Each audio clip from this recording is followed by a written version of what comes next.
సరిగ్గా 10 సంవత్సరాల క్రితం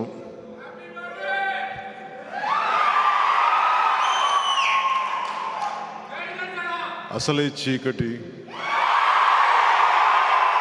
గాఢాంధకారం అసలే చీకటి గాఢాంధకారం దారంతా గతుకులు, చేతిలో దీపం లేదు, ఇల్లేమో దూరం, చేతిలో దీపం లేదు, కానీ ధైర్యమే ఒక కవచం. ఇది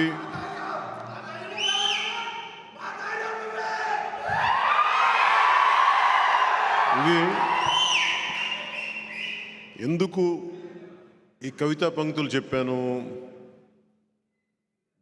దేవరకొండ బాలగంగాధర్ తిలక్ కవితా పంక్తులవి, నీడలోనే కవితలు. ఇది ఏ సందర్భంలో చెప్పాను, ఎందుకు 2014లో చెప్పాల్సి వచ్చింది అనడానికి, జనసేన ఒక మధ్యతరగతి మనిషికి కోపం వచ్చి రాజకీయం చేస్తే ఎలా ఉంటుందో జనసేన సగటు చిన్నపాటి ఉద్యోగాలు చేసుకొని ఉద్యోగస్తుల కుటుంబంలో నుంచి వచ్చి సంఘం కట్టుబాట్లకి తల ఉంచి ముందుకెళ్తూ ట్యాక్సులు కడతా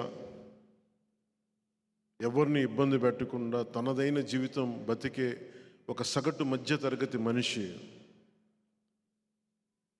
వాళ్ళ కోపం, వాళ్ళ ఆవేదన అవన్నీ నలిపి వాళ్ళ కోపం నన్ను జనసేన పార్టీ పట్టించేలా చేసింది. ఇప్పుడు మద్రాసులో, ఇప్పుడు చెన్నై బుక్ ఫెయిర్లో దేవరకొండ బాలగంగాధర్ తిలక్ గారు రాసిన అమృతం కురిసిన రాత్రి పుస్తకం చదువుతూ ఉంటే, సగటు మధ్యతరగతి కుటుంబం నుంచి వచ్చిన మనుషులు ఎలా ఉంటారు, సమాజం ఎలా ఉంటుంది, ఈ మాటల్లో ఆయన ఏ ఉద్దేశంతో రాశారు, ఎవరిని ఉద్దేశించి రాశారు నాకు తెలియదు, కానీ అది నా గురించి అనిపించింది. ఇంకా చెప్పండి, నా వయసు కూడా ఒక 18-19 ఏళ్ళు, అంతకుమించి 20 ఏళ్ళు కూడా రాలేదు నాకు అప్పటికి. ఆ నీడలనే కవితలో, చిన్నమ్మ వీళ్ళ మీద కోపగించుకు, వీళ్ళని అసహ్యించుకోకు, మౌఢ్యం వల్ల బలాఢ్యులు, వీళ్ళందరూ మధ్యతరగతి ప్రజలు, సంఘపు కట్టుబాట్లకి రక్షక భటులు, దోపిడీదారుల స్వేచ్ఛా వర్తనకి నైతిక భాష్యం చెప్పే భాష్యకారులు. చిన్నమ్మ వీళ్ళందరూ సగం సగం మనుష్యులు, వీళ్ళందరూ ముక్కలైన గాజు పెంకులు, కల్లా కపటం తెలియని కబోది గుంపులు, తమని తామే మోసగించుకునే విద్యాధికులు, విదూషకులు. చిన్నమ్మ వీళ్ళని విడిచి వెళ్ళబోకు, వీళ్ళందరూ నీ బిడ్డలు. వాచకాల్లో నీతుల్ని వల్లిస్తూ, దరిద్రంలో హరిద్రా శోభల్ని గుర్తిస్తూ, ఓపిక లేని భార్యలకి సహనాన్ని బోధిస్తూ, ధైర్యం లేని తమ స్వభావాన్ని ధర్మమని పిలుస్తూ, బరువుగా బెదురుగా బతుకుతున్న వీళ్ళ మధ్య డైనమైట్లు పేలాలి, డైనమోలు తిరగాలి, కాళరాత్రి వేళ కంకాళాలు చెప్పిన రహస్యం తెలియాలి, దారి పక్కన నిలిచిన 3 చెట్ల బాధని అనువదించాలి, పచ్చికలో దాక్కున్న పాముల్ని, విషపాముల్ని బుట్టలోకి పట్టాలి, రేపటి ఉదయానికి ఈవేళ వెలుగులు సమకూర్చుకోవాలి. చిన్నమ్మ అసలే చీకటి గడాంధకారం, దారంతా గోతులు, ఇల్లేమో దూరం, చేతిలో దీపం లేదు, ధైర్యమే ఒక కవచం.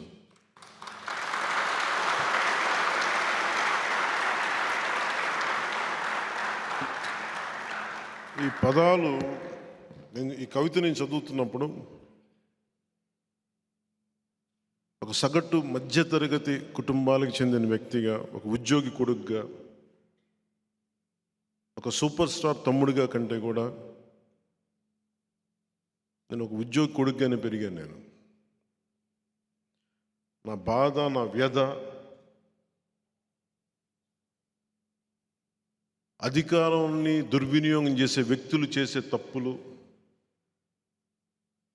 మన తల ఉంచుకొని వెళ్తున్నాం, మన మీద దాడి చేసే సమూహాలు, ఇవన్నీ నాకు చాలా చాలా ఆలోచనింపజేసాయి.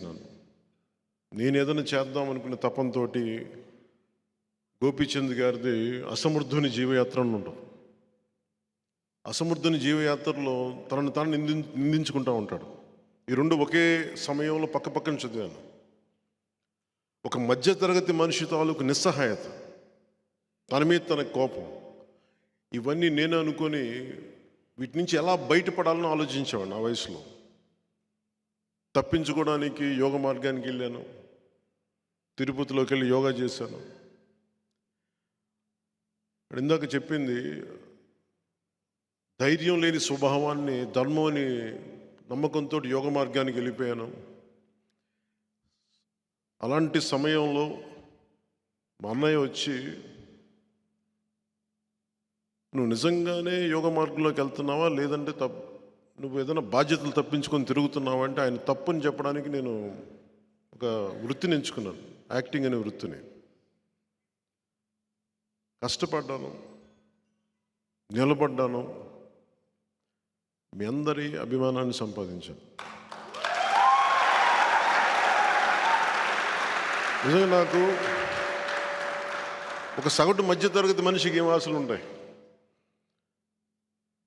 మా నాన్న అసిస్టెంట్, ఒక పోలీసు కానిస్టేబుల్గా ప్రారంభమై అసిస్టెంట్ ఎక్సైజ్ సూపరింటెండెంట్గా రిటైర్డ్ అయ్యారు. ఆయన ఆ ప్రొహిబిషన్ సమయంలో పోలీసులు ఆయన్ని ఎక్సైజ్ డిపార్ట్మెంట్ అబ్కారీ శాఖకి పంపిస్తాయి. మా నాన్నగారి కోరిక ఏంటంటే, నువ్వు కొంచెం డిగ్రీ చదివి నువ్వు ఎస్ఐగా కనుక నువ్వు ఉద్యోగం సంపాదించుకుంటే నువ్వు ఏదో కొంచెం సూపరింటెండెంట్ స్థాయిలో రిటైర్డ్ అవుతారని చెప్పాడు మా నాన్న. నా కోరిక అదే. మహా అయితే ఒక ఎస్ఐ ఉద్యోగం రాసి డిగ్రీ పూర్తి చేసి ఎస్ఐ ఉద్యోగానికి అప్లై చేద్దామని నా కోరిక. కానీ డిగ్రీ పూర్తి చేయలేము, అదొకటే. దానివల్ల అయిపోయాను, ఎస్ఐగా చేయలేకపోయాను. మా నాన్నగారి కోరిక నెరవేర్చలేకపోయాను. సో అలాంటి మధ్యతరగతి వ్యక్తిని నేను. ఎప్పుడు చిరంజీవి గారి పక్కన కూర్చొని ఆయనతో పాటు తిరుగుతూ ఉంటే, నీకు ఏం అవ్వాలందంటే, నాకు మ్యాక్సిమం నీ బాడీ గార్డ్ అవ్వాలందో, అంతకుమించి నాకు వేరే కోరికలు లేవు. అంటే నాకు నిజంగా పెద్ద కోరికలు లేవు. నాకు ఏదో నేను అద్భుతంగా సాధించేయాలి ఏం కోరికలు లేవు. నాకు ఏదో అలా బతికేస్తూ ఉండేవాడిని. నాకున్నదల్లా ఒక కోపం ఉండేది. ఒక సగటు మనిషి మీద, హక్కుల మీద కొడితే మటుకు వచ్చే కోపం నాకు. ప్రతి మధ్యతరగతి మనిషికి ఉండే కోపం. ఆ కోపమే నన్ను ఇక్కడ దాకా తీసుకొచ్చింది. చాలా దీర్ఘ క్రోధి అంటాను చూసా, అది మంచిగానే నేను చెప్తున్నాను. అంటే ఒక కోపాన్ని దాచుకుంటే, జలసాలో ఒక డైలాగ్ ఉండదు, ఒక్కడికి వస్తే కోపం, అది సమూహానికి వస్తే విప్లవం అవుతాయి.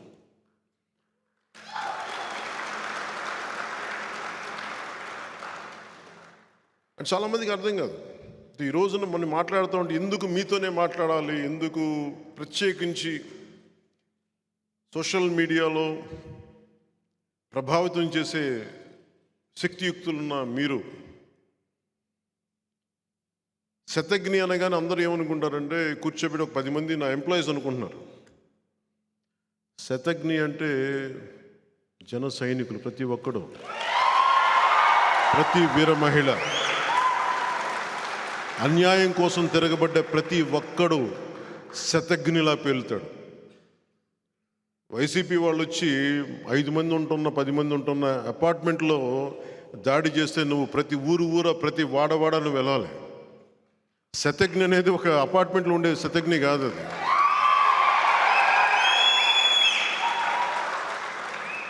వాళ్ళ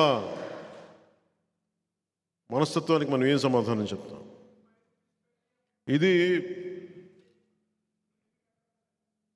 నేను దీనికి జనసేన ఆవిర్భావానికి చాలా నలిగాను. పార్టీ పెట్టాలా లేదా అంటే, దానికి ముందు మీకు అంటే నేను పంచుకోవాల్సింది, కామన్ మెన్ ప్రొటెక్షన్ ఫోర్స్ అని ఒక సంస్థ పెట్టాను. That is the origin point of Janasena. Janasena ఆవిర్భావానికి మూలం కామన్ మెన్ ప్రొటెక్షన్ ఫోర్స్. అది ఏ పరిస్థితుల్లో పెట్టాల్సి వచ్చింది అంటే, సగటు మనిషికి, ఆడి కులం ఉండదు, మతం ఉండదు, సగటు మధ్యతరగతి మనిషికి వాడు కట్టుబాట్లను పాటిస్తాడు, చట్టాలకి అతీతంగా వెళ్ళడు, వితిన్ చట్టాలకి లోబడే బతుకుతాడు, భయపడతాడు పోలీసులు అంటే, లా అంటే భయపడతాడు, చట్టాలంటే భయపడతాడు. కానీ అలాగే పెరిగాను నేను కూడా. ఒకసారి నా కష్టాలు ఎలా ఉన్నాయంటే, నేను తెచ్చిపెట్టుకున్న కష్టాలు కాదు అవి, నా కష్టాలు లేవు. నిజంగా చెప్పాలంటే నేను అరువు తెచ్చుకున్న కష్టాలు నాయన్నీ. బంగారం షూటింగ్ చేస్తూ ఉంటే నా ఒళ్ళోకి ఒక వడ్డెర కులానికి చెందిన ఒక వ్యక్తి ఆ పక్కన రాళ్ళు కొడతా తన బిడ్డ ఇట్లా అయిపోయాడని చెప్పి మొత్తం ధనుర్వాతం వచ్చేసి బిగుసుకుపోయింది. ఆ బిడ్డ ఒక 4 ఏళ్ల బిడ్డ నా ఒళ్ళో పడేసాడు. అన్న ఇతన్ని చెయ్యను. నా ఏడుపు వచ్చేసింది. ఎందుకు సినిమాల నుంచి దూరం అయిపోయానంటే, నేను సినిమాలో ఎప్పుడు ఆనందాన్ని చూడలేదు. నేను ఎప్పుడు సినిమాలోకి ఎందుకు వచ్చానంటే, నేను బద్ధకస్తుని కాదని చెప్పడానికి వచ్చాను మా అన్నయ్యకి. నాకు నిజం కోరికలు లేవు. మా అన్నయ్య ఏమనుకుంటారు, వీడు తప్పించుకుని తిరుగుతున్నాడు పని పాట లేక. మా అన్నయ్య ఒకటే మాట అన్నాడు, నీకు చిరంజీవి నీ తమ్ముడు కాకపోతే నువ్వు ఇలాగే ఉంటావురా అని అడిగాడు. నువ్వు చిరంజీవి తమ్ముడు కాబట్టి నీకు అన్నీ చెల్లేస్తున్నాయి, నిన్ను నీ తల్లిదండ్రులు పోషించక్కర్లా, నీ అక్క చెల్లెళ్ళు బాధ్యతలు లేవు, కుటుంబ బాధ్యత లేదు, నువ్వు ఏ యోగ మార్గాలు ఏ ధర్మాలని చెప్తారో నువ్వు పని చేయి, నువ్వు అన్నీ సాధించి అప్పుడు చెప్పు, అప్పుడు నీ కథలు వింటాను. ఇప్పుడు చెప్పాలంటే మన దగ్గర బాగా ఆ అవసరం రాకుండా పోయింది ఇప్పుడు. అంటే అప్పటికి ఇప్పటికీ నేను ఒకటే వ్యక్తిని. నాకేమనిపించిందంటే, యోగ మార్గంలోకి వెళ్ళినా స్వార్థం అనిపించేస్తుంది నాకు. ముక్తి మార్గానికి వెళ్ళినా కానీ తిరిగి వచ్చి ప్రపంచానికి చేయాలి. సో దాంట్లో భాగంగా సినిమాల్లోకి వచ్చా. సినిమాల్లో ఇప్పుడు మీరు చూసిన పాటలు కానీ ఇవన్నీ కానీ నా లోపల దహించుకుపోతుంది, నా వేదనది. పుస్తకాల్లో, చరిత్ర పుస్తకాల్లో మనకి నీతులు అన్నీ చెప్తారు, ఒక్కొక్క నాయకుడు ఎంత గొప్పడో చెప్తాడు, చట్టాలు ఎంత గొప్ప చెప్తాడు. ఒకటి పాటించేవాడు నాకు కనిపించరు. ఒకసారి ప్రతిదానికి నేను ఒక చిన్నపాటి పెన్షన్ కావాలన్నా నేను చెప్పి లంచం ఇవ్వాలి. సగటు మనిషికి ఉండే కోపాలు అన్నీ పెట్టుకుని సినిమాల్లో చూపిస్తే నా లోపల తృష్ణ తీరుద్దు అనుకున్నాను. సినిమాలు హిట్లు అవుతున్నాయి కానీ నేను అనుకుంటున్నా నాకు లోపల శాంతి రాలా నాకు.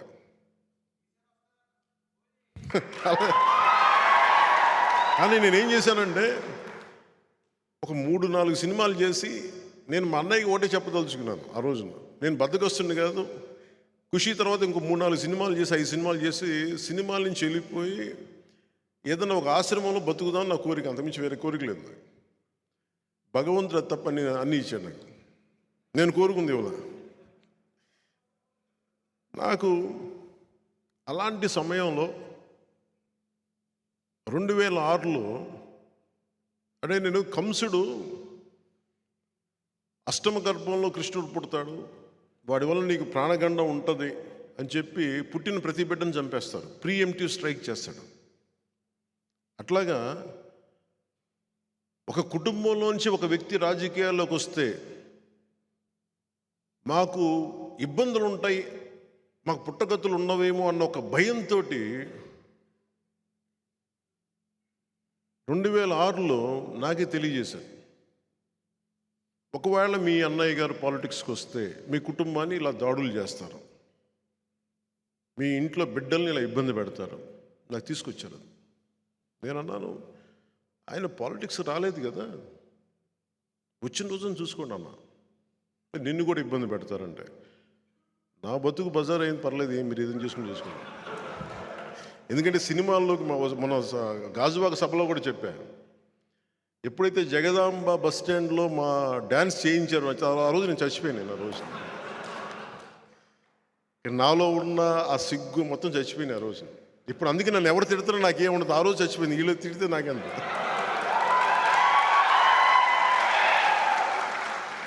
సో నాకు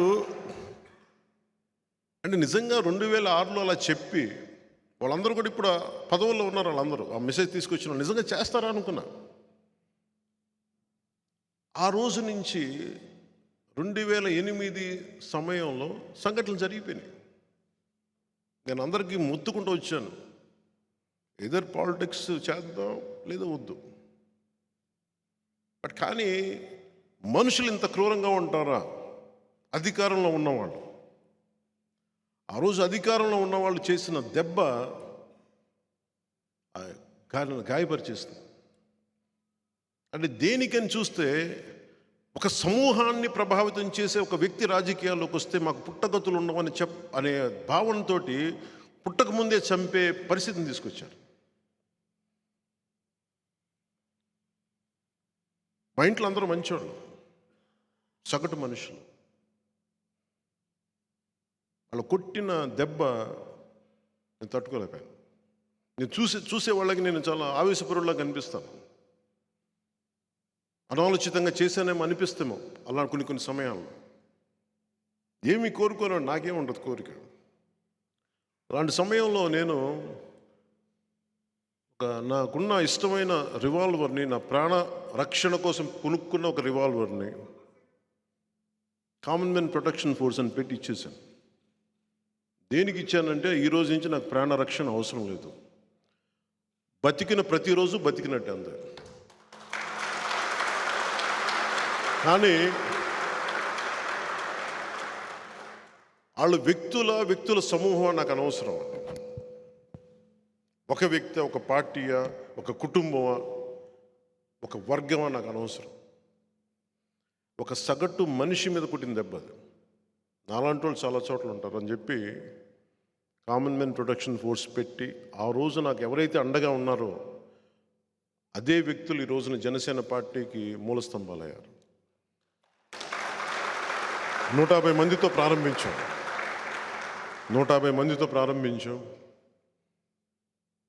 ఈ రోజున 6.5 లక్షల మంది క్రియాశీల కార్యకర్తలతోటి, వందలాది మంది నాయకులతోటి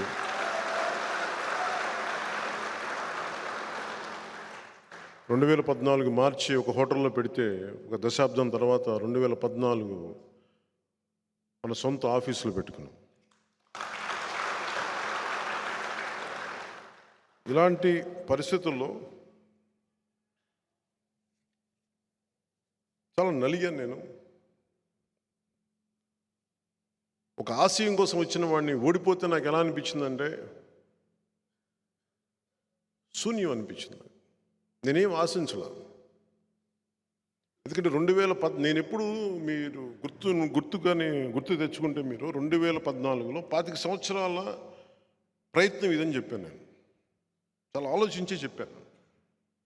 ఎందుకంటే 2009లో నేను కామన్మెన్ ప్రొటెక్షన్ ఫోర్స్ పక్కన పెట్టిన తర్వాత వచ్చిన రాజకీయ ప్రస్థానంలో ఎవరెవరు వచ్చి దూరిపోయారు.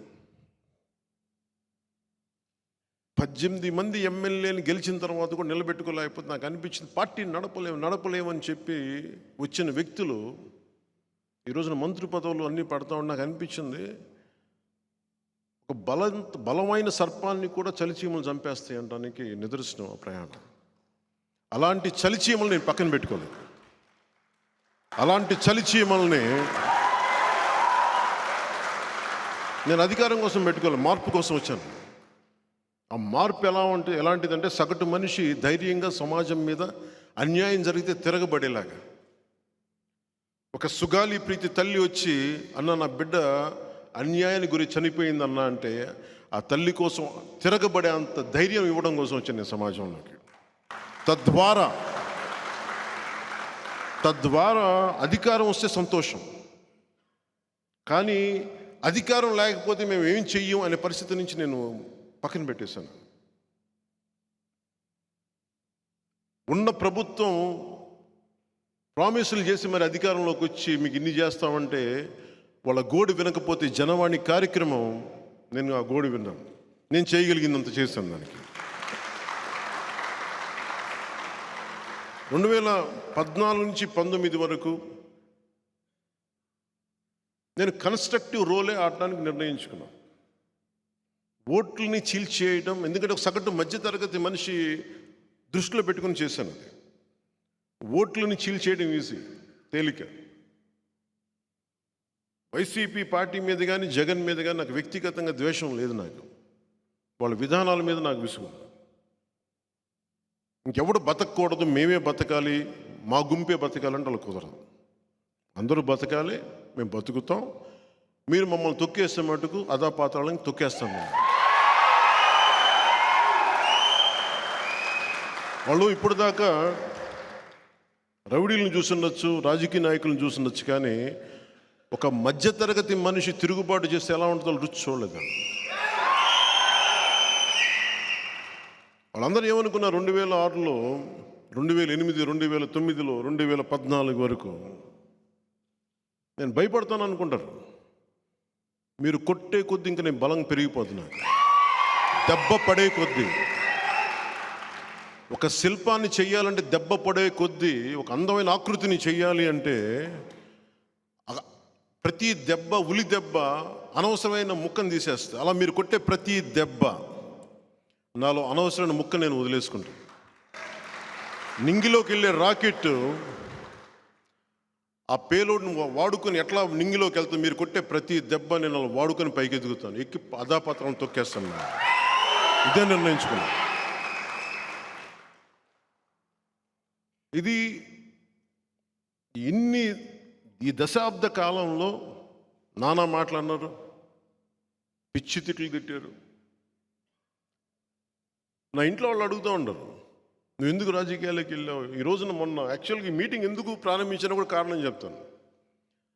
మిమ్మల్ని ఇష్టపడే సినిమాల్లో మిమ్మల్ని ఇష్టపడే అభిమాన సంఖ్య బలం ఎక్కువ, మీరు వాళ్ళని రాజకీయంగా వాళ్ళు కన్వర్ట్ అవ్వట్లేదంటే నేను అలా ఎవరిని కన్వర్ట్ చేయనని చెప్పాను. ఈ దేశం నా ఒక్కడిదే కాదు, మీది కూడా. ఈ సమాజం నా ఒక్కడిదే కాదు, మీది కూడా. కరోనా వస్తే నా ఒక్కడికే రాదు, మీకు కూడా వస్తుంది. వైసీపీ రోడ్లు వేయకపోతే ఆ రోడ్లో నా కారు ఒకటే కాదు, నా బండి ఒకటే కాదు, నా కాలు ఒకటే కాదు, మీరు కూడా వెళ్తాయి. సో నేను కలెక్టివ్గా ఆలోచిస్తాను. మధ్యతరగతి, ఇందాక తిలక్ చెప్పిన మధ్యతరగతి మనుషులాగా దోపిడీ చేసే వాళ్ళకి ఒక నైతిక భాషని ఇచ్చే వ్యక్తిని కాదు నేను. నాకు ఇదే అనిపించింది. మీ అభిమానుల్ని చేయండి. నా అభిమానులు అందరూ వైసీపీకి ఓటేశారు ఎక్కువ శాతం. నేనంటే చెప్పా మీరని కాదు, ఇప్పుడు కాదు, నేను లాస్ట్ టైం చెప్తాను. ఎందుకు చెప్తున్నా అంటే, ఇది అంటే మన సినిమాలో నన్ను ఇష్టపడే అభిమానుల గురించి ప్రత్యేకించి మాట్లాడుతున్నాను. ఇది మీ బాధ్యత, ఇది మీ దేశం. ఇది మీరు ఏ మేరా జహా, ఏ మేరా ఘర్, ఏ మేరా ఆసియా అనేది నేను సినిమాలో చప్పట్లు కొట్టి 3 గంటలకు వెళ్ళిపోవడానికి నేను పెట్టుకున్నది నా పిచ్చి అనుకోండి, నా ఇష్టం అనుకోండి. కానీ పుస్తకాల్లో చదివింది అందరూ చదివి వదిలేస్తారు, నేను పాటిస్తాను అందుకు.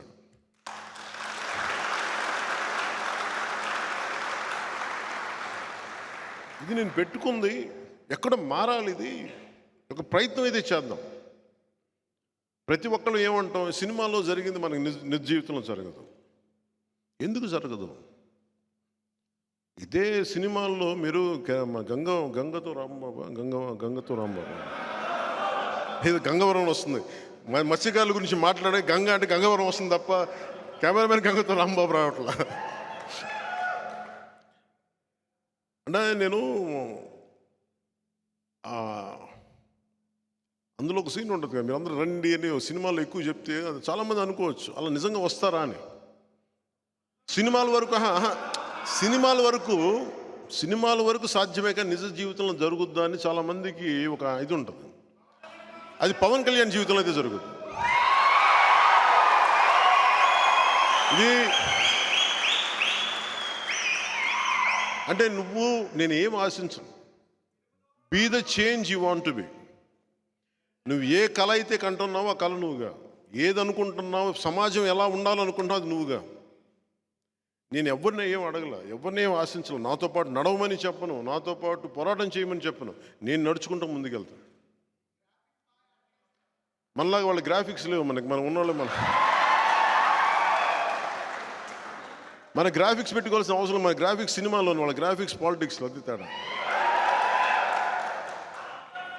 వైసీపీకి గ్రాఫిక్స్ సినిమాలో వైసీపీకి గ్రాఫిక్స్ పాలిటిక్స్లో, సభల్లో. మనం సినిమాల్లో కూడా నేను వాడినాం. ఎందుకు వాడినంటే మళ్ళీ గ్రాఫిక్స్ మళ్ళీ కూర్చోబెట్టి ఆ టెక్నీషియన్ సరిగ్గా ఉండరు, దొరికిపోతామని చెప్పి వాడినాం. పాపం వాళ్ళు ఏంటో అనుకోలే, దొరికిపోయారు. 15 లక్షల మంది జనాభా అంటే నాకు తెలుసు కదా, ఒక 6-7 లక్షలు వస్తేనే ఊరు కథలు ఆగిపోతుంది. 15 లక్షలు అంటే సార్ అంటే వాళ్ళ ఉద్దేశం గ్రాఫిక్స్ ఉన్నాయని ఒక్క ధైర్యం. నాకు గ్రాఫిక్స్ ఎలాగా మనల్ని ఎక్స్పోజ్ చేస్తే బాగా తెలిసినోడిని. సినిమాల్లో గ్రాఫిక్స్ బాగా లేకపోతే మన బ్రోలో కూడా సరిగ్గా బాగా లేకపోతే నన్ను తిట్టారు, ఏంటి గ్రాఫిక్స్ అండి. పాపం జగన్కి గ్రాఫిక్స్ మీద అవగాహన లేదు కాబట్టి ఇలా చేసి ఇందాక చెప్తున్నట్టుగా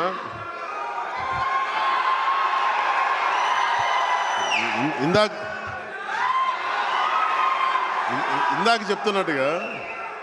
చెప్తున్నట్టుగా ఒక మధ్యతరగతి మనిషికి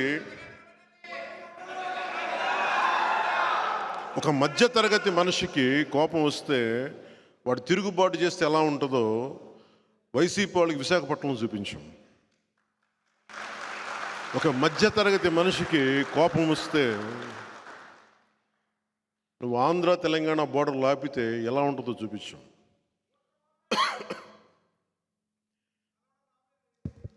ఇది విప్లవం అనేది కర్రలు కత్తులు కటార్లు పెట్టుకొని రారు. అన్యాయం ఎక్కువైపోయింది, ఇంకా తప్పదు అనుకున్నప్పుడు ప్రజలు రోడ్ల మీదకి వస్తారు. నేను వస్తుంటే ఆపేశారు, కారు మీద ఆపేశారు, గాల్లో ఆపేశారు. ఆపేస్తే నేను అనుకున్నాను, అందరూ భయపెడుతున్నాను నన్ను, మీరు దిగితే మిమ్మల్ని రఘురామకృష్ణరాజు గారి లాగా మిమ్మల్ని కూడా తీసుకెళ్ళి కొట్టేస్తారేమో అని.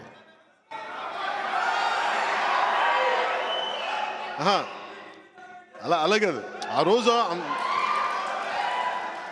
రోజు పోలీసుల్లో ఆలోచన ఏంటంటే నన్ను పోలీస్ స్టేషన్కి తీసుకెళ్ళిపోయి నన్ను లాక్కెళ్ళిపోయి అటు ఇటు తిప్పి నన్ను కొట్టేయడానికి దాడులు చేయడం సిద్ధపడిపోయారండి.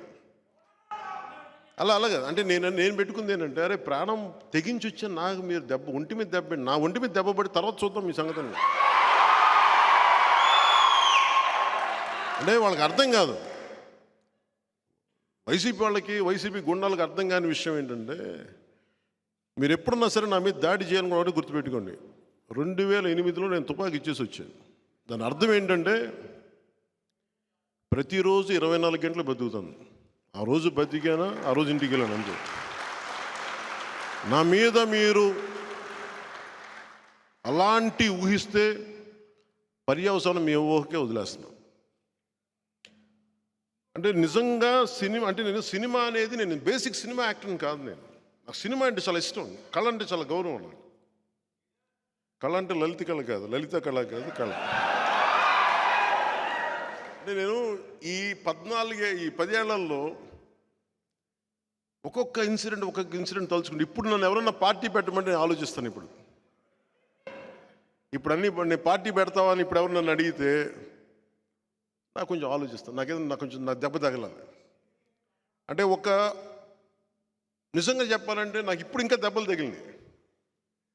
ఈ 10 ఏళ్లలో సినిమాల్లో ఉన్నంతకాలం నాకేమీ జరగల. ఆ 2006లో ఒక చిన్నపాటి ఇన్సిడెంట్ తప్ప. కానీ ప్రజల కష్టాలే నా కష్టాలు అనుకున్నా, ప్రజల ఏడుపులే నా ఏడుపులు అనుకున్నా, ప్రజల కన్నీళ్ళే నా కన్నీళ్ళు అనుకున్నా. నాకు చెగువేరా ఎందుకు ఇష్టం అంటే, ఎర్నెస్టో చెగువేరా లోక్నాయక్ జయప్రకాష్ నారాయణ్ కానీ, దీనికి మూలం నేను ఈ బాధ అంతా ఎక్కువైపోయి సినిమాలు ఈ పొలిటిక్స్ అంతా ఒక సినిమాలో పెట్టేసి దీన్ని తీర్చేసుకొని ఎక్కడికైనా వెళ్ళిపోదామని ఆలోచిస్తాను. అందుకని సత్యాగ్రహం సినిమా స్టార్ట్ చేశాను. కానీ స్టార్ట్ చేశాక అనిపించింది, అది స్క్రిప్ట్ అన్నీ రాసే ప్రాసెస్లో స్క్రిప్ట్ రాసి డబ్బులు సంపాదించడం కంటే కూడా దీన్ని నిజ జీవితంలో చేయడం తేలిక అనిపించింది నాకు. సో నేను ఆ రోజు ఆపేశాను స్క్రిప్ట్. మా రత్నం గారికి క్షమాపణలు చెప్పాను, డబ్బులు ఏం తీసుకోలేదు అనుకోండి. అప్పటికి సినిమా ఆపేశాం. తర్వాత బంగారం చేసిన తర్వాత దానికి కాంపెన్సేషన్. సో ఈరోజు నేను చేస్తున్నా, ఆ రోజు సినిమాలో ఎలా నిలబడాలి ఒకడు అనుకున్నానో అది నేను నిజ జీవితంలో చేస్తున్నాను. సగటు మధ్యతరగతి మనిషి తిరుగుబాటు ఎలా ఉంటుందో, ఎందుకంటే సినిమాలో చాలా వాస్తవాలని అవాస్తవాలని రెండు కలపచ్చు, జీవితంలో వాస్తవాలే ఉంటాయి. అలాంటి నడిపించుకుంటూ ఇక్కడ దాకా తీసుకొచ్చాను. ఈ 2014 2019 నేను అనుకుంది అంచెలంచెలుగా పార్టీని పెంచుదామని. నాకు బలం లేదని నాకు తెలుసు. అందరికీ ఈ సందర్భంగా నేను చెప్పదలుచుకుంటుంది, పవన్ కళ్యాణ్ ఒక నటుడిగా లేదంటే ప్రజాభిమానం ఉన్న ఒక వ్యక్తిగా ప్రపంచం అంతా తెలుసు. పొలిటికల్ పార్టీగా జనసేన రెండు విభిన్నమైన అంశాలే. పవన్ కళ్యాణ్ జనసేన పార్టీ రెండింటిని కలపకూడదు. ఆ కలపడానికి సమయం పడుతుంది. అందుకనే 2.5 దశాబ్దాల సమయం చెప్పాను. నేను నడవాలి. ఒక ఎంఎస్సి స్టూడెంటు ఫిజిక్స్ నేర్చుకున్న తర్వాత మళ్ళీ న్యూక్లియర్ ఫిజిక్స్కి వెళ్ళాలన్నా లేదా కెమిస్ట్రీకి వెళ్ళాలి, మళ్ళీ సపరేట్ అధ్యయనం చేయాలి, దానికి ఇంకా చదవాలి. నేను ఒక పాపులర్ యాక్టర్ అయినంత మాత్రాన రాజకీయాల్లోకి రాగానే అది వెంటనే అది ట్రాన్స్ఫర్ అవ్వదు అధికారంగానే పవర్ కానీ. అందుకే నేను 2.5 దశాబ్దం పనిచేద్దామని నిర్ణయించుకుంటే నాకున్న అభిమానం బలం ఏం చేస్తుంటే వాళ్ళకి మాట పట్టరాళ్ళు. మోడీ గారికి నమస్కారం చేసినా నువ్వు మోడీ గారికి నమస్కారం ఎందుకు చేస్తూ ఉండవు? అరే ఆయన మహానాయకుడు, ఆయనకి నమస్కారం అంటే ఒకసారి ఏమైపోద్దంటే అభిమానం ఎదగనివ్వదు. ఒకసారి అభిమానం ఏముంటుంది, నిన్ను వేరే నాయకులు తిడుతున్నారు, వైసీపీ వాళ్ళు తిడుతున్నారు, మేము చచ్చిపోతాం, ఎందుకు వచ్చావు రాజకీయాల్లో అన్నారు. నేను రాజకీయాల్లో మీకోసం అలా ఏడుస్తున్న సుగాలి ప్రీతి తల్లి కోసం వచ్చాను. నా నేల ఇది, నా నేల ఇది, నా దేశం ఇది, నా సమాజం. సినిమాలు వస్తే వచ్చినాయి, చప్పట్లు పడితే పడినాయి, డబ్బులు వస్తే వచ్చినాయి, డబ్బులు పోతే పోయినాయి. అంటే నేను చాలామందికి మా ఇంట్లో కూడా చెప్పాను, ఎందుకు పాలిటిక్స్ అని ఒకటి చెప్పాను. నేను ఏమి పాలిటిక్స్ చేయకపోయినా వచ్చి నన్ను కొడతా ఉన్నాను, నేను ఏం చేయమంటాను. శుభ్రంగా సినిమాలు కూర్చొని చేద్దామంటే అత్తారింటికి దారేదిని పని కట్టుకొని నన్ను ఇంటర్నెట్లో రిలీజ్ చేశారు. చెప్పాను, నన్ను బతకనివ్వరు ఎవరన్నా. నా ఎదుగుదల నాకు శాపం అయిపోయింది. మీరు గుండెల్లో ఉన్న అభిమానమే నాకు శాపం అయిపోయింది. ఎంతకాడికి రాజకీయం చేద్దాం, రాజకీయం చేసుకున్నాం. నాకు ఆ భయాలు లేవు నాకు. సో 2014-19 నుంచి అంచెలంచెలుగా పెంచుదాం అనుకున్న పార్టీ నేను ఇబ్బంది పడుతుంది. ఈ పార్టీకి రికగ్నైజ్డ్ పొలిటికల్ పార్టీ అయిపోయింది జనసేన. 18 లక్షల పైచీలకు ఓట్లు వచ్చినాయి మనకి. అదే కనుక ఒక 10 నియోజకవర్గాల్లో కనుక ఉండుంటే దాదాపు ఒక 2 ఎంపీలు, 10-12 సీట్లు, ఎమ్మెల్యే సీట్లు, ఈ పార్టీ రికగ్నైజ్డ్ పొలిటికల్ పార్టీ అయిపోయింది. ఆ రోజు నా వ్యూహాన్ని ఎవరు అమలు చేయనివ్వలేదు. నేను వెళ్తే జనం వచ్చేస్తారు, లక్షలాది మంది జనం, లక్షలాది ఓటర్లు కాదు. చాలా నాకు స్పష్టత ఉంది, నాకు చాలా స్పష్టత ఉంది. పవన్ కళ్యాణ్ వ్యక్తిగా నాకు అతని మీద అవగాహన ఉంది. పవన్ కళ్యాణ్ ఒక పార్టీ నాయకుడు, అతని పార్టీ మీద కూడా నాకు చాలా అవగాహన ఉంది. అందుకే నాకు వ్యూహం నాకు వదిలేయండి ఎందుకని అడుగుతానంటే, నన్ను అర్థం చేసుకున్నంతగా నాకు అరమరికలు ఉండవు నా దగ్గర. చాలా బ్లాక్ అండ్ వైట్లో చూస్తాను పవన్ కళ్యాణ్ అనే వ్యక్తిని. కానీ మీ గుండెల్లో అభిమానం అంటే మీరని కాదు, బట్ నన్ను ఇట్లా చూద్దాం అనుకున్న వాళ్ళకి ఎవరి దగ్గర తగ్గడం ఒప్పుకోరు. తగ్గడం చాలా అవసరం, చాలా అవసరం. చిన్నప్పుడు మా టీచర్ చెప్పారు, తను తగ్గించుకున్నవాడు హెచ్చింపబడినాడు. తగ్గే కొద్ది ఎదుగుతాం తప్ప నాశనం. అణిమాది అష్టసిద్ధుల్లో అణిమ చిన్నపాటి అణువు రూపం దాల్చడం. అంతేగాని అది పరిస్థితులు కుదరనప్పుడు, పరిస్థితులు ముందుకు తీసుకెళ్ళినప్పుడు you have to cut down your size. అంతేగాని బయట ఇక్కడ ఈ స్థానం ఉంది కదని ఇక్కడ నేను చెలాయిస్తానంటే కుదరదు ఇక్కడ. అందుకే నేను ఈ స్థానాలన్నింటినీ కూడా 19లో నేను ఒక 30 స్థానాలు పోటీ చేద్దాం అనుకున్నాను. ఆ రోజు నన్ను అందరూ కూర్చోబెట్టి ఇవి చేసి ఒత్తిడి పెడితే నిస్సహాయత వదిలేశాను. నా దారుణం ఏంటంటే నేను ఓడిపోతున్నాను సంగతి కూడా నాకు తెలుసు. కానీ యుద్ధం చేసేటప్పుడు ఇంక ఓటమి చేయాలో అపజేయాలని ఆలోచించాం, యుద్ధమే చేయాలి. నాకు ఆ జ్ఞానం ఉంటుంది కదా, మనకు ఓట్లు పడతాయా పడవా అని. భీమవరంలో కూడా నాకు ఓడిపోతాను అర్థమైంది. నాకు ప్రచారం ముగించగానే నాకు అర్థమైంది నేను భీమవరంలో ఓడిపోతున్నాను. గాజువాకలో అయితే ఎలా ఓడిపోతాను నాకు అర్థమైంది.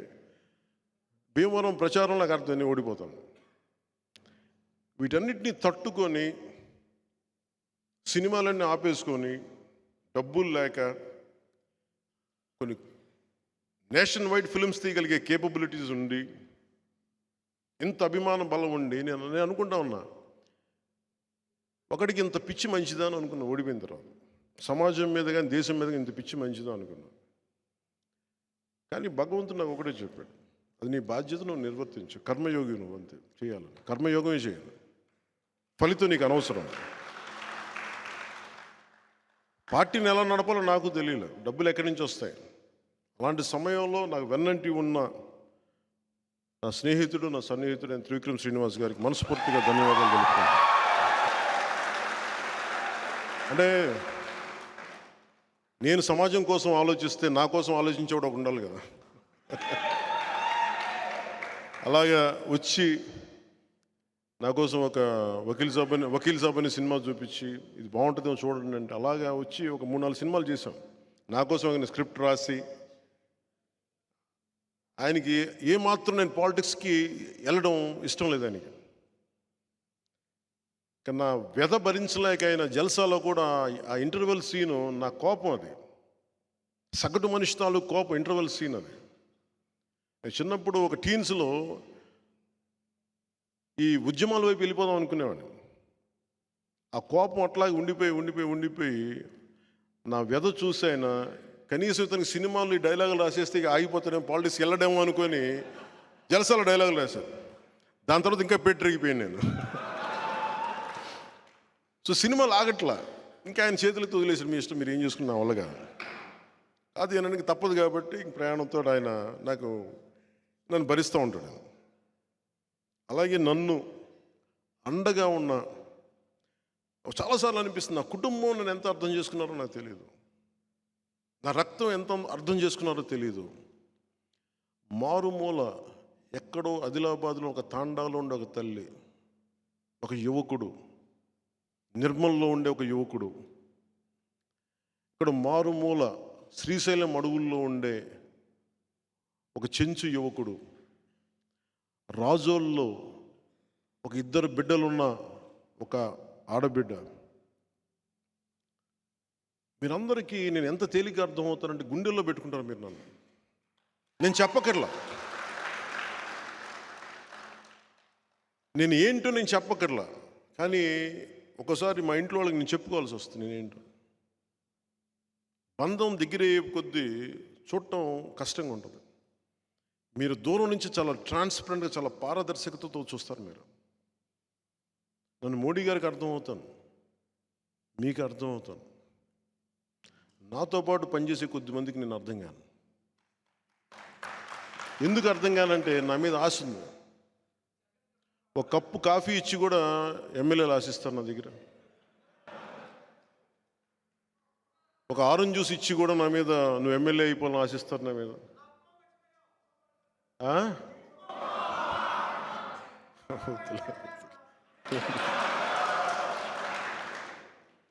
ఏమో ఇంక నేను ఎందుకు లేను అంటే సలహాలు నాకే. పవన్ కళ్యాణ్ అనేవాడు సలహాలు చాలా తేలిగ్గా ఉంటాయి. ఏదో తెల్లబట్టలు వేసుకుని ఊగుతూ నడుస్తూ ఉంటాడు అటు ఇటు. ఇట్లా నీకు సలహా ఇస్తాను సార్, చెప్పండి సార్. చాలా చాలా పద్ధతి కూర్చొస్తా, చెప్పండి సార్, ఇలా కూర్చుంటే. నువ్వేం చేయాలంటే ఏ నియోజకవర్గంలో ఎవరిని పెట్టాలో నాకు చెప్తారు. నేను గౌరవిస్తాను, కరెక్ట్, గుర్తిస్తా. మరీ నన్ను అంత చావు కొట్టకూడదు కదా. అంటే వైసీపీని తిట్టాల్సిన పరిస్థితుల్లో కూడా నన్ను తిడతానంటే ఎట్లా? నేను నిజంగా మధ్యతరగతి మనిషికి కులం, మతం, ప్రాంతాలు ఏముండవు. వాడి కష్టాలు, వాడి బాధలే ఉంటాయి. ఆడి చాలా ప్లెయిన్గా ఉంటారు మధ్యతరగతి మనుషులు. ఈ పాలిటిక్స్లో అందరి గురించి ఆలోచిస్తున్నాం, కానీ అన్నిటినీ పాటించే సగటు మధ్యతరగతి మనిషి గురించి ఆలోచించడం మానేసాం మనం. అన్ని పొలిటికల్ పార్టీ, ఎందుకంటే ఇది ఓట్ బ్యాంక్ కాదు. ఇది మధ్యతరగతి అనేది ఒక ఓట్ బ్యాంక్ కాదు. అందుకని అందరూ దాని గురించి మాట్లాడడం, పట్టించుకోరు. ఎందుకంటే నిజంగా మధ్యతరగతి సగటు మనిషి మేల్కొంటే ఈ దేశంలో రాజకీయం మారిపోతాయి. మనస్ఫూర్తిగా చెప్తున్నాను. మీ వేదనలు, మీ కోపాలు, మీ తాపాలు ఇంటర్నెట్లో సోషల్ మీడియా హ్యాండిల్స్లో కొట్టేసి వదిలేస్తున్నాం. అది ఒక మొదటి అడుగే. మళ్ళీ తర్వాత అడుగు ఎలక్షన్ దాకా తీసుకురావడం. ఇప్పుడు నేను కూడా కూర్చోబెట్టి నా ఈగోతోట దేనితో జనసేన 14-15% పెరిగిపోయింది నా యావరేజ్ అని ఆ ఈగోతో వెళ్తే ఓట్లు పెరుగుతాయి, కొన్ని సీట్లు రావచ్చేమో. కానీ జనం ఏమో కోరుకున్న సగటు మధ్యతరగతి మనుషులు ఏం కోరుకుంటున్నారో వాళ్ళకి కావాల్సిందైతే జరగదు. మధ్యతరగతి మనిషి ఏం కోరుకుంటాడో మీరందరూ కలవాలి, వీళ్ళు కలిస్తే బాగుంటుంది. ఈ రోజున జనసేన, భారతీయ జనతా పార్టీ, తెలుగుదేశం పార్టీ కలిసినాయి అంటే ఒక మధ్యతరగతి మనిషి ఏం కోరుకుంటాడో అదే చేశాను. నా బిడ్డలు బాగుండాలని కోరుకుంటారు, రోడ్లు బాగుండాలని కోరుకుంటారు. వీటన్నిటిని ఆలోచించే చేశాను. ఈ ప్రాసెస్లో నన్ను నలిపేశారు అందరూ. ఒకే ఒక ధైర్యం నాకు, ఎన్ని అవమానాలు పడ్డా, ఎన్ని తిట్లు శాపనార్థాలు పడ్డా, నన్ను నమ్ముకున్న మా ఆడబిడ్డలు ఉంటారు, ఆడపడుచులు ఉంటారు, యువత ఉంటుంది, పెద్దలు ఉంటారు, నన్ను నమ్ముకున్న వీర మహిళలు ఉన్నారు, నాకు అండగా ఉండే జన సైనికులు ఉన్నారు. నేను ఒక మాట మాట్లాడితే దాని సూక్ష్మాన్ని గ్రహించి మాట్లాడే మేధావి వర్గం ఉంది. నన్ను అర్థం చేసుకుని చాలా అత్యున్నత ఉత్తమ స్థితిలో ఉన్న రాజకీయ నాయకులు ఉన్నారు. నేను వీళ్ళందరినీ నాకు ఆ ధైర్యాన్ని తీసుకొని నేను ఒకరోజు బాగుంటుంది, భగవంతుడు నాకు ఇంత పార్టీ పెట్టే ప్రేరణ ఇచ్చాడంటే ఖచ్చితంగా నారు పోసిన వాడు నీరు పోయాడా ఉంటుంది. ఆ గుడ్డి నమ్మకంతో వచ్చాను. మీకు కింద దారంత గతుకులు ఇల్లేమో దూరం, చేతిలో దీపంలో ధైర్యమేమో కవచం. ఆ పదవి ఎందుకు వాడానంటే నాకేం తెలియదు. నాకు పవన్ కళ్యాణ్ సాధించగలగాలి, దశాబ్ద కాలం పార్టీని నడపగలగా, మీరు ఎందుకు సాధించలేరు మీ స్థాయిల్లో? నేను మీలాంటి వ్యక్తినే, నాకు భయాలు ఉన్నాయి, నాకు కుటుంబం ఉంది. కానీ అన్నిటినీ అధిగమించి నానా స్థాయిలో రోజు ఒక్కొక్కటి చిన్న అధిగమిస్తూ ఉంటాను. నేను మా స్టాఫ్ అందరికీ చెప్తాను, ఇదే ఇక్కడ గుంటూరు జిల్లాలో ఉండే ఒక భర్తను కోల్పోయిన ఒక వితంతు, ఒక పెద్ద ఆవిడ నెలకి 5,000 రూపాయలు చొప్పున పంపిస్తూ ఉంటారు పార్టీకి.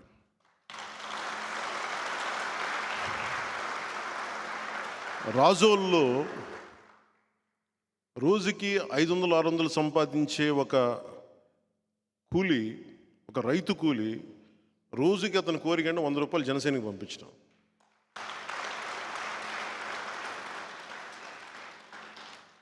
సో నేను కూడా సినిమాలు ఎందుకు కావాలి, ఎందుకు చెయ్యాలి అంటే, నేను ఎవరిని దేహి అని అడగలేను. నేను ఇష్టంగా ఇస్తే తీసుకుంటాను, కానీ బాధ్యత వహించమని చెప్తాను ప్రతి ఒక్కరికి. నేను కూడా నిన్న రీసెంట్గానే ఒక 10 కోట్ల రూపాయల పార్టీకి విరాళంగా ఇచ్చాను నేను. అంటే నేనేమనుకుంటానంటే, ఒక రైతు కూలీకి 100 రూపాయలు ఇవ్వగలిగినప్పుడు పవన్ కళ్యాణ్ 10 కోట్లు ఇవ్వలేడా? ఇది నేను ఆలోచించాను. అలాగే నన్ను అండగా ఉండే చాలామంది పెద్దలు కొన్ని లక్షలు ఇవ్వగలుగుతున్నప్పుడు నేను నా కోట్లు ఇవ్వలేనా అనిపిస్తుంది. అన్నీ దాచుకుని ఏం చేసుకుంటాను నేను? కామన్ మ్యాన్ ప్రొడక్షన్ ఫోర్స్ పెట్టినప్పుడు ఇదే మాట మాట్లాడాను, డబ్బులు సంపాదిస్తున్నాం, ఏం పెట్టుకుంటాం ఆ డబ్బుని? ప్రజలకి పంచలేని డబ్బు ప్రయోజనం ఏంటి? డబ్బు అవసరం, అంతేగాని డబ్బుని తీసుకొని ప్యాకెట్లో పెట్టుకుని మూల పంచడానికి కాదు. డబ్బు అనేది అవసరం. నేను సినిమాలే చేయకపోతే నాకు డబ్బు రాదు. ఇన్ని వేల మంది రైతులకి, కౌలు రైతులకి ఇవ్వగలిగే స్థాయి ఉండేది కాదు నాకు.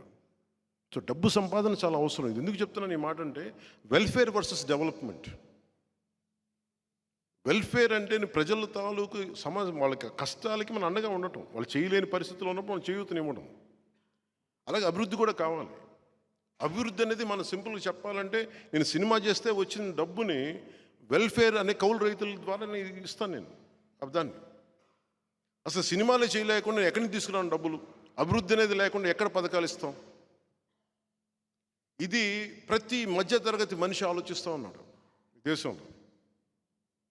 పథకాలు ఉండాలి, వెల్ఫేర్ ఉండాలి. అందుకని జనసేన, టీడీపీ కానీ మేము భారతీయ జనతా పార్టీ వీళ్ళందరం కూడా మేము చెప్తుంది welfare with development, not just welfare. అప్పులు తెచ్చి అభివృద్ధి అనేది కాదు. అందుకని నేను మాట ఇస్తున్నాను ప్రతి ఒక్కరికి కూడా అభివృద్ధి అనేది ఉంటుంది.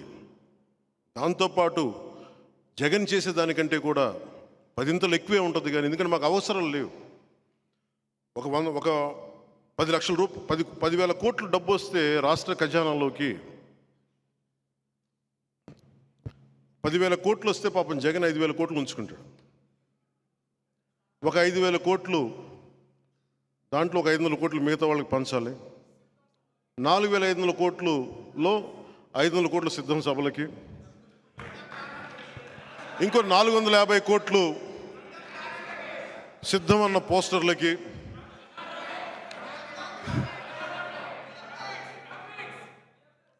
ఒక 54,34,00,000 రూపాయలు గ్రాఫిక్స్కి, మిగతా డబ్బు వెల్ఫేర్కి.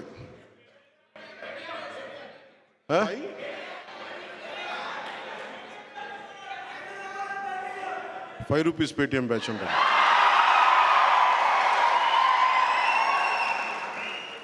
అంటే మిగతాది వెల్ఫేర్కి ఇస్తారు. ఆ డబ్బులు అయిపోతే మళ్ళీ అప్పులు తేవాలి. అప్పులు తెచ్చి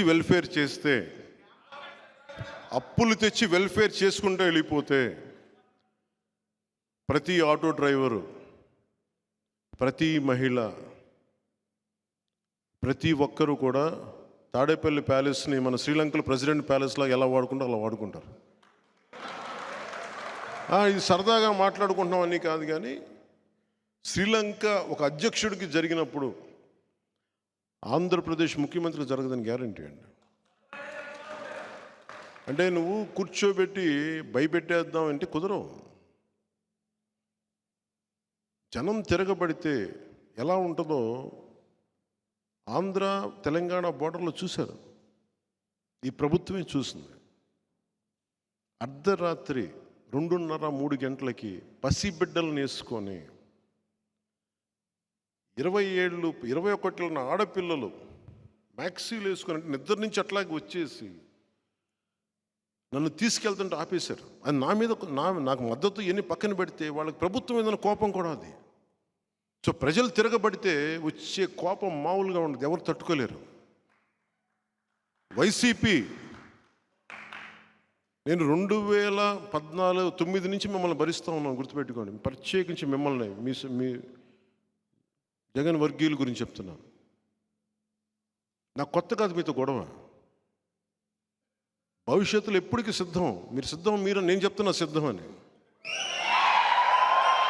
మీ సిద్ధం ఓడిపోవడానికి నాకు తెలియదు, నా సిద్ధం గెలవడానికి.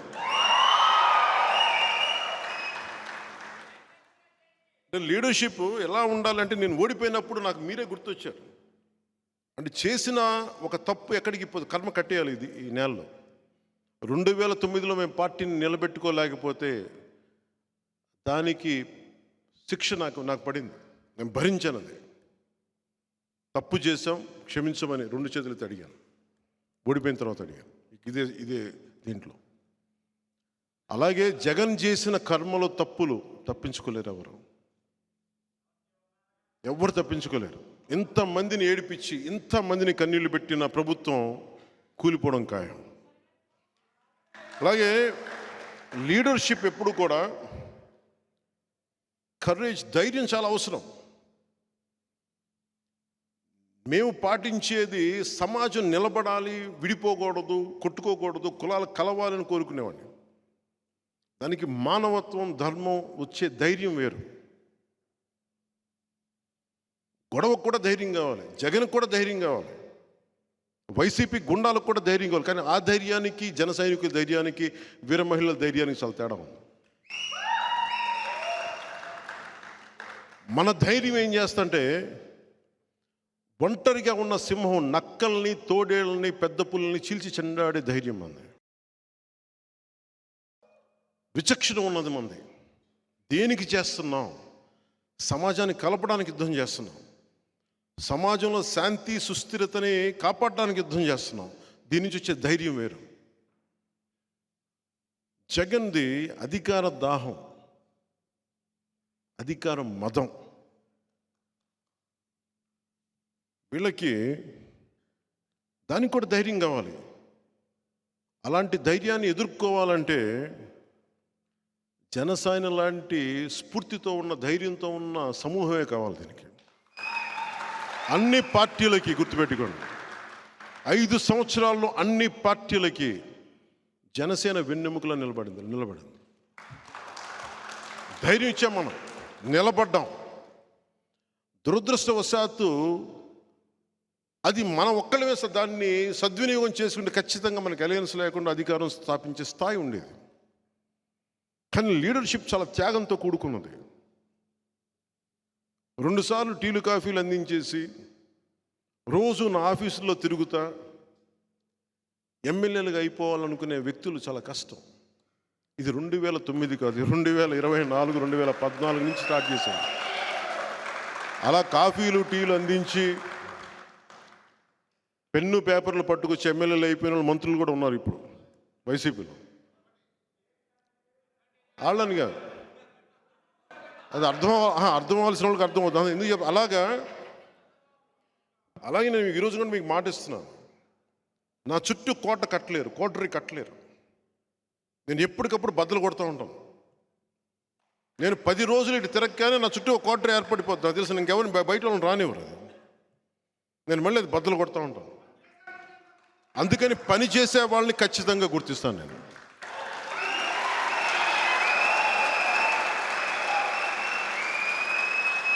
పని చెయ్యని వ్యక్తుల్ని గుర్తించకపోవడం అంటే ఏముండదు. కానీ నన్ను బ్లాక్మెయిల్ చేసే వాళ్ళని మటుకు నేను అస్సలు స్పేర్ చేయను. వాళ్ళకి అర్థం కావాల్సింది, నేను మెత్తగా వ్యక్తిని కాదు, మెత్తగా కనిపిస్తాను. నేను చాలా తెగించిన వ్యక్తిని. నేను మెత్తగా కనిపించినంత మాత్రాన, మెత్తగా మాట్లాడినంత మాత్రాన నన్ను కూర్చొని ఆడేసుకుందామంటే తర్వాత భవిష్యత్తులో నేను ఆడేసుకుంటాను మీ అందరితోటి. ఎందుకంటే ఇది మీరు నా మీద దాడి చేస్తే నేను పెద్ద పట్టించుకోను. నా బిడ్డ జనసేన, నా బిడ్డ గుండెల్లో పెంచాను నన్ను. జనసేన మీద, జన సైనికుల మీద, వీర మహిళల మీద, నా వ్యవస్థ మీద, సమాజం మీద, దేశం మీద దాడి చేస్తే వాడిని ఎవడైనా ప్రత్యర్థిగానే, శత్రువుగానే పరిగణిస్తాను. భవిష్యత్తులో అన్న ప్రతి మాటకి జాగ్రత్తగా వినండి. మాట టీవీల్లో చూస్తున్న వాళ్ళకి, ప్రత్యేకించి వైసీపీ గుంపుకి చెప్తున్నా,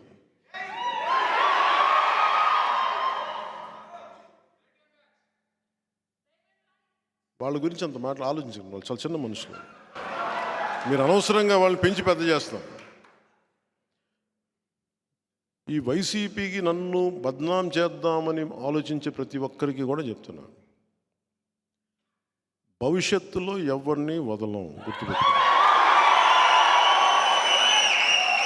మీరు కాళ్ళ వేళ్ల మీద పడ్డా కూడా నాకు కనికరం రాదు. గుర్తుపెట్టుకోండి.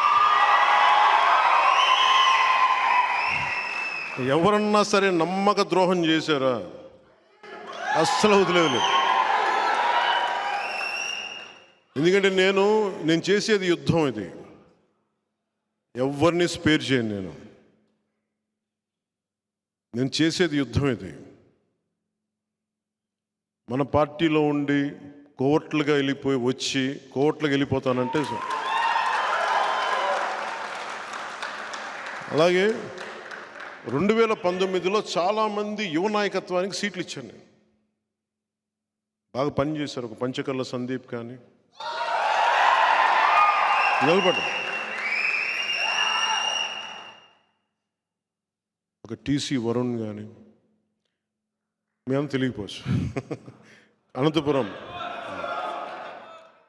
చాలామంది యువత, ఒక చైతన్య కానీ, ఒక రామ్మోహన్ కానీ, వీళ్ళందరూ కూడా చాలా బాగా చేశారు పనులు. ఇలాంటి చాలామంది ఉన్నారు. ఒక పోతిని మహేష్ కానీ. నేను ఎవరిని అంటే సమస్య ఏమొచ్చిందంటే, అందరినీ ప్రొవైడ్ చేయడానికి 2 సమస్యలు. కొంతమందికి ఇవ్వగలిగాను, ఇచ్చి ఈ అలయన్స్లో భారతీయ జనతా పార్టీ కోరుకోవడం వల్ల కొన్ని సీట్లు వదులుకోవాల్సి వచ్చింది అదనంగా. దాంట్లో కొంతమంది మన వాళ్ళే నష్టపోయారు. మధ్యవర్తిత్వం వహిస్తే ఏమి నష్టపోతామో నాకు బాగా అర్థమైంది. ఇప్పుడు పెద్ద మనసుతో వెళ్తే మనం చిన్న చేసుకున్న వాళ్ళు అయ్యాం. కానీ మంచిదే. నేను పెద్ద మనసుతో చేసిన తగ్గించుకున్నా కానీ 5 కోట్ల మంది ప్రజలకి మా వాళ్ళు 10 మంది త్యాగం నిజంగా మంచిదే. విదురు నీతిలో ఒకటి ఉండదు. ఒక రాజ్యం కోసం, ఒక కుటుంబం కోసం ఒక వ్యక్తి, ఒక గ్రామం కోసం ఒక కుటుంబం, ఒక రాజ్యం కోసం ఒక గ్రామాన్ని వదులుకోక తప్పదని. అంటే ఒక రాజ్యక్షేమం కోసం గ్రామాన్ని కూడా వదులుకోక తప్పదని. అలాగే ఒకసారి మేము రాజ్యక్షేమం కోసం, ఆంధ్ర రాజ్యక్షేమం కోసం నాతో సహా మేము త్యాగాలు చేయాల్సి వచ్చింది. ఒక పార్లమెంట్ సీటు కూడా వదులుకోవాల్సి వచ్చింది. స్వయాన మా అన్న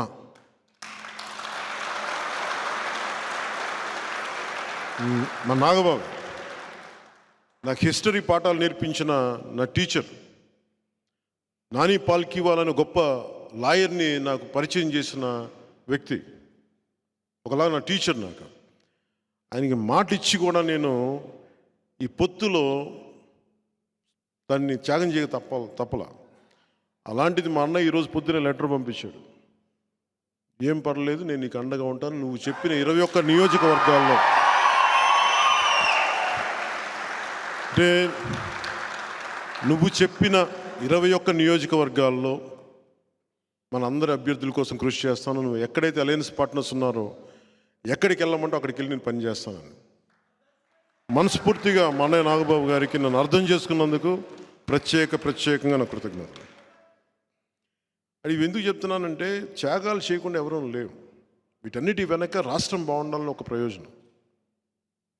కొంతమందికి వచ్చినాయి, కొంతమందికి రాలేదు. రేపు పొద్దున ప్రెస్ మీట్లు పెట్టి నన్ను తిడితే నేనేం బాధపడను. నేను మీ ఆవేదన అర్థం చేసుకోగలను. కానీ స్థాయికి మించి చేస్తే మటుకు క్రమశిక్షణ చర్యలు తప్పవు. ఎందుకంటే మీరు నన్ను వ్యక్తిగతంగా ఏదైనా తిట్టండి, పొత్తు ధర్మాన్ని మటుకు ఆ స్ఫూర్తిని చంపకండి. అలాంటి వ్యక్తులు ఎవరన్నా కూర్చొని ఉన్నా కానీ భవిష్యత్తులో కానీ సమీప భవిష్యత్తులో కానీ ఖచ్చితంగా క్రమశిక్షణ చర్యలు తీసుకుంటాను. దాన్ని దయచేసి అందరూ, ఎందుకంటే మా నాగబాబు గారి గురించి చెప్తున్నాను, ఆయనకి మాట ఇచ్చి కూడా నేను వెనక్కి వెళ్ళాల్సి వచ్చింది. అలాగే నేను ఎక్కడి నుంచి పోటీ చేయాలి, ఎమ్మెల్యేనా ఎంపీనా అని.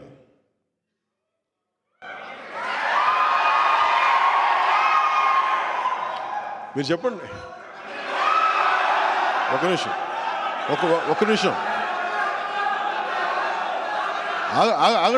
ఆగండి. ఒక నిమిషం ఆగండి. వినండి మాట వినండి మాట. సైలెన్స్. క్వైట్. ఒక్క నిమిషం. అలాగే ఇప్పుడు నాకున్న తిరుపతి నిన్న ఇచ్చేసాను. అలాగే అన్నిటికంటే కూడా పిఠాపురం వీటన్నిటికంటే కూడా నేను అడిగేది వినండి. అలాగే అది బాగుంది.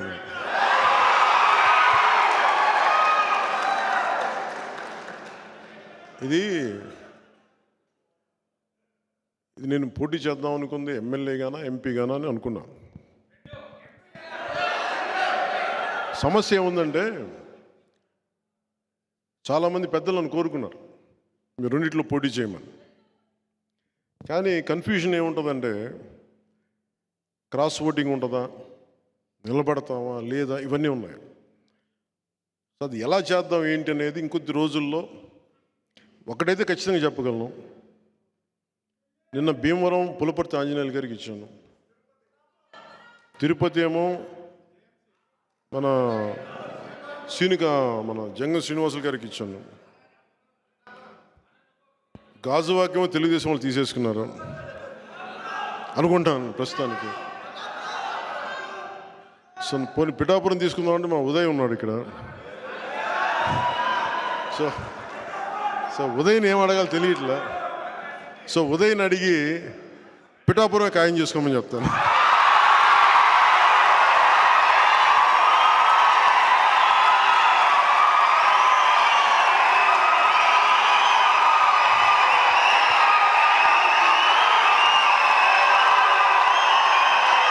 Thank you.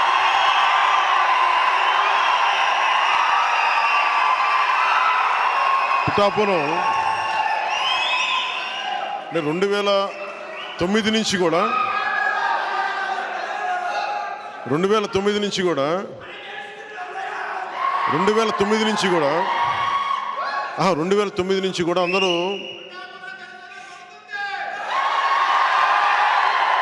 2014లో పార్టీ పట్టగానే ఫస్ట్ నాకు పిఠాపురం నుంచి అడిగారు పోటీ చేయమని. మళ్ళీ తెలంగాణలో అడిగారు పోటీ చేయమని. మళ్ళీ పిఠాపురం నుంచి వచ్చింది, 2 చోట్ల నుంచి వచ్చింది ముందుగా. కానీ పిఠాపురం నేను ఎందుకు పోటీ చేయట్లేదు లాస్ట్ టైం అంటే,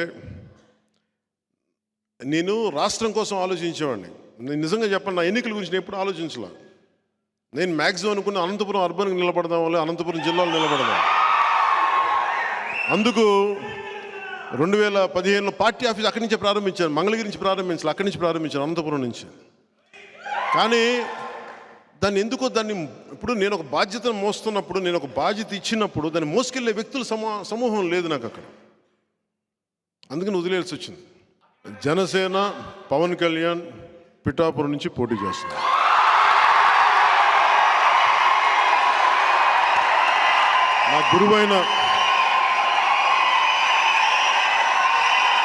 నా గురువు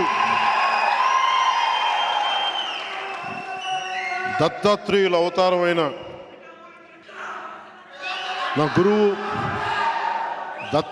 అవతారమైన శ్రీపాద శ్రీవల్లభుడు జన్మస్థలం అది, శక్తిపీఠం అది. అక్కడి నుంచి పోటీ చేస్తాం. అనంతపురంలో కొడదాం తర్వాత భవిష్యత్తులో. ఇప్పుడు పొత్తు కొట్టనే, తర్వాత జనసేన కొడదాం.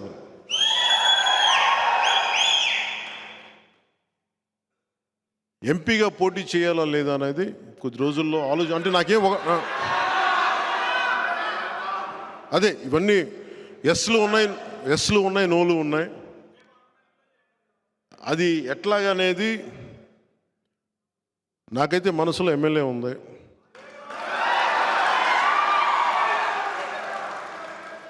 అందుకని నేను దాని మీద ఏం వ్యాఖ్యానించట్లేదు. పెద్దలతో మాట్లాడి నా నిర్ణయం చెప్తాను వాళ్ళకి.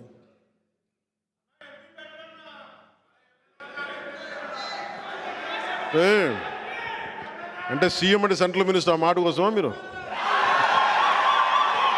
కాదు, కొంత నేలని ఇక్కడ కడుగుతాం. ఇక్కడ కొంత పార్టీ నిర్మాణం ఎలా జరగాలి,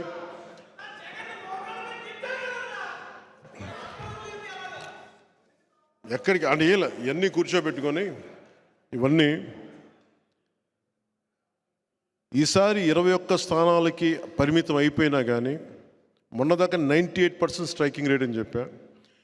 ఇప్పుడు 100% కొట్టాలి.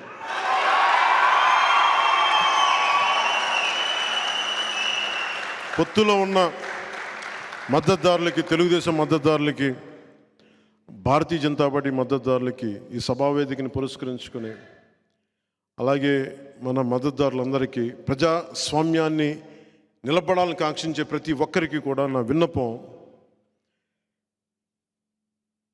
ఈ ఎన్నికల్లో 21 సీట్లు మాకు సంపూర్ణమైన మెజారిటీ ఇవ్వండి. మాకు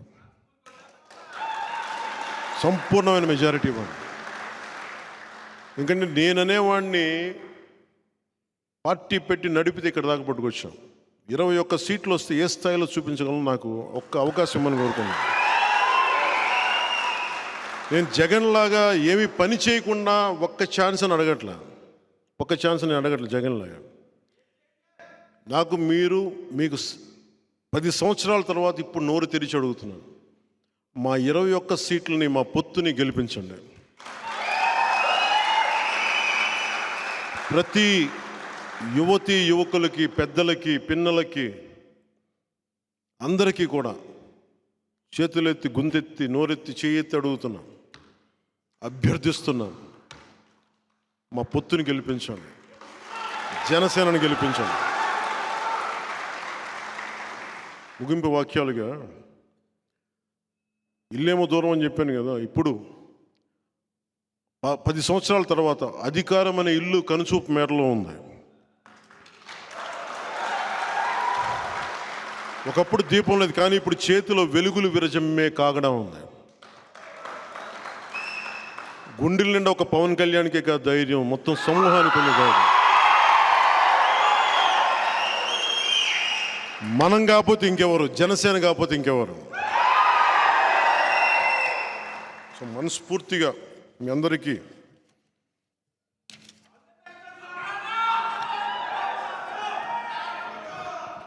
నేను ముఖ్యం మీ నుంచి కోరుకునేది కూడా మీ మెసేజ్ తీసుకెళ్లాల్సిందే.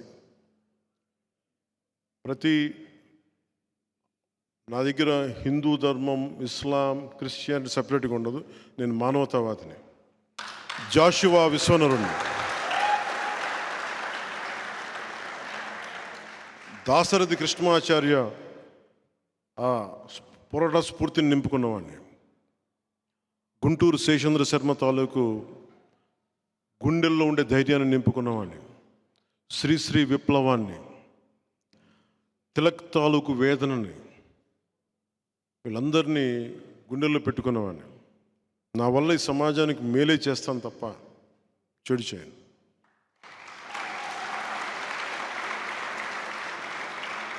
ఈ దశాబ్ద కాలంలో ఎంత నలిగానో నాకు తెలుసు. ఈ 5 సంవత్సరాల్లో ఆంధ్రప్రదేశ్ సుస్థిరత కోసం ఎంత తపన పడ్డానో నాకు తెలుసు. ఈ రోజున భారతీయ జనతా పార్టీ మన పొత్తులోకి రావటం వల్ల జగన్ తోకని కట్ చేస్తున్నాం ఈరోజు.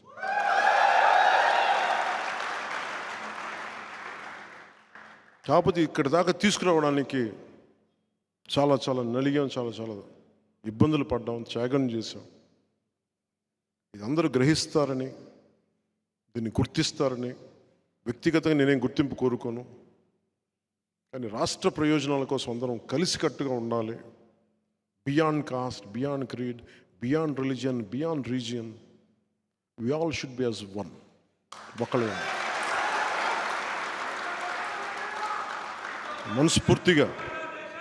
మనస్ఫూర్తిగా మీ అందరికీ, ఏ యువతకైతే ఉపాధి అవకాశాలు లేవో, ఏ మహిళలకైతే ఎంటర్ప్రెన్యూర్స్గా కావాలో, మధ్యతరగతి మహిళలు ఏం కోరుకుంటారో, వారికి ఏం చేయాలి, స్కూల్కి వెళ్ళే ఆడబిడ్డలకి టాయిలెట్ సౌకర్యాల దగ్గర స్కూల్ సౌకర్యాలు కానీ,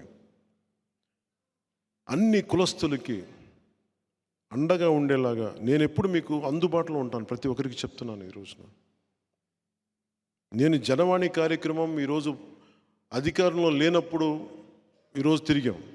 రేపు పొద్దున అధికారం వచ్చినప్పుడు కూడా ప్రతి నెల జనవాణి కార్యక్రమం పెడతాం. మా వాళ్ళు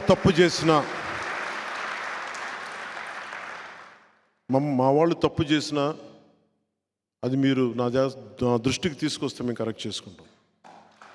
కానీ మనస్ఫూర్తిగా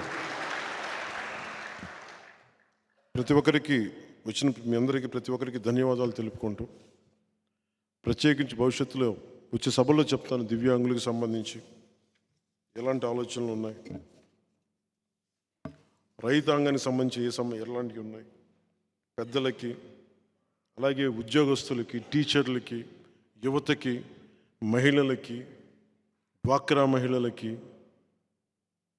అంగన్వాడీ టీచర్లకి, ఇలా అన్ని వర్గాలు. అలాగే మీరు మైనారిటీలు కాదు, మీరు మెజారిటీలు అని చెప్పి నేను అనుకుంటాను ముస్లింల గురించి. అంటే మైనారిటీ అనే పదం ఒకసారి మనల్ని ఇబ్బంది పెడతా ఉంటుంది. నాకు ఎప్పుడు మీరు నా గుండెల్లో మెజారిటీ మీరు. అలాగే క్రిస్టియానిటీ తీసుకున్న పాస్టర్ సోదరులందరికీ, ఇదే సభలో చాలా చేసిన అమలాపురం నుంచి వచ్చిన పాస్టర్ సోదరులకి అందరికీ కూడా నేను ఓట్ల కోసం ఎప్పుడు మిమ్మల్ని అడగను. మనస్ఫూర్తిగా నేను గౌరవించేవాడిని. నా భార్య కూడా క్రిస్టియన్, కానీ నేను దాన్ని దృష్టిలో పెట్టుకొని చెప్పట్లేదు, ఎందుకంటే నా అన్ని మతాల మీద గౌరవం ఉందని చెప్పడానికి చెప్తున్నాను. కానీ మనస్ఫూర్తిగా అందరూ బాగుండాలని కాంక్షించేవాడిని, కోరుకునేవాడిని. మీరు అండగా నిలబడతారని ఆకాంక్షిస్తూ ఇదివరకు గెలిచినా ఓడినా మీ వెంటే ఉంటాను అని చెప్పేవాడిని. ఇప్పుడు గెలుస్తున్నాం, గెలిచే తీరుతున్నాం, మీ వెన్నంటే ఉంటాం. కష్టాలు అయిపోయినాయి, ఇప్పుడు ఛాలెంజ్లే ఉన్నాయి. ఛాలెంజెస్ ఏంటంటే భవిష్యత్తు నిర్మాణం ఎలా చేయాలి, దాని మీదే ఛాలెంజ్. జగన్ పోతున్నాడు, వైసీపీ పోతుంది, పొత్తు గెలుస్తుంది. ఏ రౌడీ మూకలైతే అరాచకం చేసినాయో ఆ రౌడీ మూకలకి జనసేన అనే శక్తి చూపిస్తాం.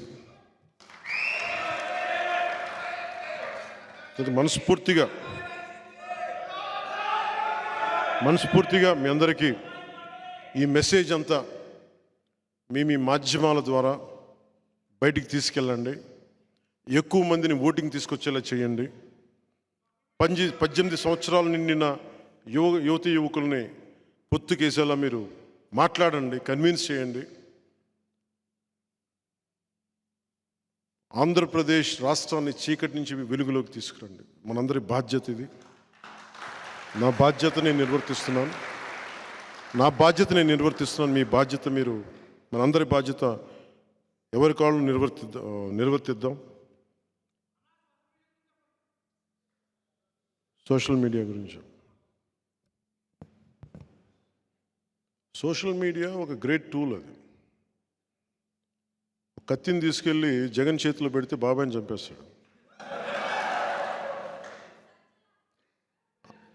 సజ్జల గారా, నాకు తెలీదు. నాకు చాలా కాంప్లెక్స్డ్ తిరుగుతున్నాను, నాకు తెలీదు. అది బాబాయ్ గారు చనిపోయారు. అంటే సోషల్ మీడియా టూల్ అంటే కత్తి లాంటిది. దాంతో కూరగాయలు చేసి కట్ చేసి కూరపప్పు వండుకోవచ్చు, బతకచ్చు, ఎదుటి మనుషులను పొడి చేయొచ్చు, కోడి కత్తితో కూర్చొని డ్రామాలు కూడా చేయొచ్చు. కానీ సోషల్ మీడియా సచ్ టూల్. నేను ఎందుకు సోషల్ మీడియాలో కూడా చాలా అరుదుగా వాడతాను, అవసరమైన మేరకే వాడతాను. ఫాలోవర్స్ కోసం ఈ పిచ్చిగా నేను చేయలేను. నేను లైక్స్ కోసం, డిస్లైక్స్ కోసం నేను చూడను. కాకపోతే social media is the greatest tool. ఒక తెల్ల పేపర్ ఇస్తే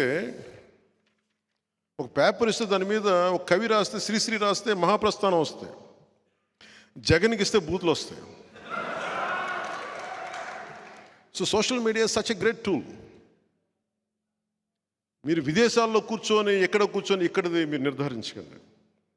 సోషల్ మీడియాని ఎంతవరకు వాడాలో అంతవరకే వాడండి. Social media has become a menace in a way. చచ్చిపోతున్నారు చాలామంది, నలిగిపోతున్నారు. అది ఈ పొలిటికల్ రైవల్స్కి అది వెపన్ అయిపోతుంది. మన వాళ్ళకు కూడా చెప్తున్నాను, మీరు ప్రత్యర్థులను తిట్టేటప్పుడు కూడా ఒకవేళ మీరు భాషని తట్టుకోలేనంతగా తిడితే మటుకు ఇందుకు తిడుతున్నామని వాళ్ళది పోస్ట్ చేయండి, తప్పక తిడుతున్నామని. అంతేగాని మీరు ఎదురుపడిపోయి చిన్నపాటి కామెంట్ నేను తిట్టినా కానీ కొంచెం భరించండి. పాలన మహా అయితే ఏం జరుగుద్ది? మీరు ఒకటే ఆలోచించండి, ఆకాశం మీద ఉమ్మేస్తే ఎక్కడికి వెళ్తుంది? మహా అయితే కుడి కన్ను మీద కానీ ముక్కు మీద కానీ పడతాయి. అంటే వాళ్ళు చేసిన దాన్ని బట్టి. జనసేన ఏదైనా కాదు, మనం సోషల్ మీడియాని బీ రెస్పాన్సిబుల్. ఎందుకంటే సోషల్ మీడియాలో భవిష్యత్తులో ఒక డేటా ప్రొటెక్షన్ బిల్ వస్తుంది, డేటా సెక్యూరిటీ బిల్, ఇవన్నీ వస్తున్నాయి. అందువల్ల ఇప్పటి నుంచే దీన్ని మనం క్రమబద్ధీకరణ చేసుకుంటే it would be great tool. అలాగే ఆర్టిఫిషియల్ ఇంటెలిజెన్స్, ఏఐలో పాపం మొన్న ఎవరు ప్రధానమంత్రి గారు కూడా చెప్తున్నారు, ఆయన కూడా కూర్చోబెట్టి చేసే ఆ స్థాయిలో ఉన్నాయి. ఎవరో ముఖానికి తగిలించేసి ఇవి కూడా జరుగుతాయి. Artificial intelligence has become such a menace. ఇవన్నీ దృష్టిలో పెట్టుకొని, ఇవన్నీ ఎందుకంటే ఫాల్స్ ఇన్ఫర్మేషన్, డిస్ఇన్ఫర్మేషన్ చాలా ఎక్కువ ఉంటుంది. Misinformation, disinformation. దాంట్లో భాగంగా మీరు ఎవరన్నా సరే నన్ను తిట్టగానే వెంటనే మావాడు చేసాడు, మనమే పబ్లిసిటీ చేస్తున్నాం. మీరు చేయకండి, నిర్ధారించుకోండి. అలాగే మన మీదే కాదు, ఈవెన్ వైసీపీ మీద వచ్చినా కానీ ఇది వాస్తవం అవాస్తవమా కాదా నిర్ధారించుకోండి. ఎందుకంటే మనం దాన్ని భరించద్దు. దాన్ని తప్పైనప్పుడు మటుకు మొత్తం మీద పడిపోండి, అది తప్పులేదు. కానీ అనవసరంగా మనం కూడా దాన్ని పెంచి పెద్ద చేయకండి. చాలాసార్లు నా దృష్టికి వైసీపీ నాయకులు జగన్ గారి ఇంట్లో విషయాలనే చెప్తా ఉంటారు. వచ్చి ఇంట్లో విషయాలు చెప్తా ఉంటే నేను అడుగుతాను, ఫస్ట్ మీరు వాళ్ళ దగ్గర పనిచేస్తున్నారు, అది తప్పు అనిపిస్తుంది. నేను అలాంటి వాళ్ళు కలవనని చెప్తాను. ఇప్పటి నుంచి కదా, 2009 నుంచి నాకు తెలుసు. రాజశేఖర రెడ్డి గారికి సంబంధించి పనిచేసే వాళ్ళు నా దగ్గరికి వచ్చి ఆయన గురించి ఇలా చెప్తా ఉంటే, ఫస్ట్ ఆయన మీకు జీవితం ఇచ్చాడు, జీతం ఇచ్చాడు. ఆయనకి ద్రోహం చేసినప్పుడు మళ్ళీ నాకు ద్రోహం చేయని గ్యారంటీ అండి, అవసరం వెళ్ళిపోయాను. అందుకని అంటే ఇలాంటివి ఉంటాయి. అందుకని మీరు ఇవన్నీ కూడా సోషల్ మీడియాలో let us be very very responsible. ఆ మోడస్ ఆపరెండి లేదంటే కోడ్ ఆఫ్ కాండక్ట్ ప్రోగ్రామ్ ఏదో మీరు, నేను ఎన్ని రూల్స్ చెప్పినా కానీ పాటించేది మీరే. నేను నా రూల్ పాటిస్తాను. నేను ఫాల్స్ ఇన్ఫర్మేషన్, డిస్ఇన్ఫర్మేషన్, మిస్ఇన్ఫర్మేషన్ నేను పోస్ట్ చేయను. ఏదైతే చెప్పదలుచుకున్నానో ఎంతమంది అటాక్ చేసినా బలంగా ధైర్యంగా చెప్తాను. సో దీన్ని దృష్టిలో పెట్టుకొని use it is a great tool. మీ అందరికీ సంబంధించి let us have one Janasena umbrella. ఇది శతఘ్ని అనేది ఒక జనసేన అంబ్రిల్లా. దీంట్లో జనసేన మెంబర్షిప్ ఉన్నా లేదా నాకు అనవసరం. ప్రజాస్వామ్యాన్ని ఆకాంక్షించే ప్రతి ఒక్కరు దీంట్లో భాగస్వాములే. సో మీరందరూ శతఘ్ని కింద వస్తాను మనస్ఫూర్తిగా తెలియజేసుకుని, నాకు ఈ ఆపర్చునిటీ ఇచ్చిన మీ అందరికీ కూడా ధన్యవాదాలు తెలుపుకుంటూ, ఏ దేశం ఎగినెందుకు కాలిన పొగడరాని తల్లి భూమి భారతిని అంటాం. అలాంటి భూమాతకి, అలాంటి భరతమాతకి ధన్యవాదాలు తెలుపుకుంటూ, నేషనల్ యాంథమ్ని ఒకసారి పెడతాం. దయచేసి నుంచోండి.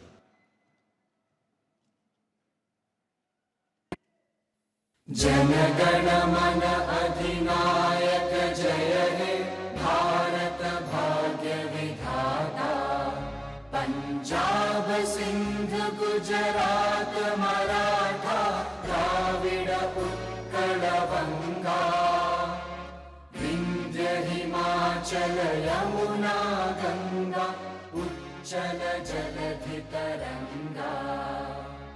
तव शुभ नामे जागे, तव शुभ आशीष मागे, गाहे तव जय गाथा। जनगण मंगलदायक जय हे भारत भाग्य विधाता। जय हे जय हे जय हे जय जय जय जय हे।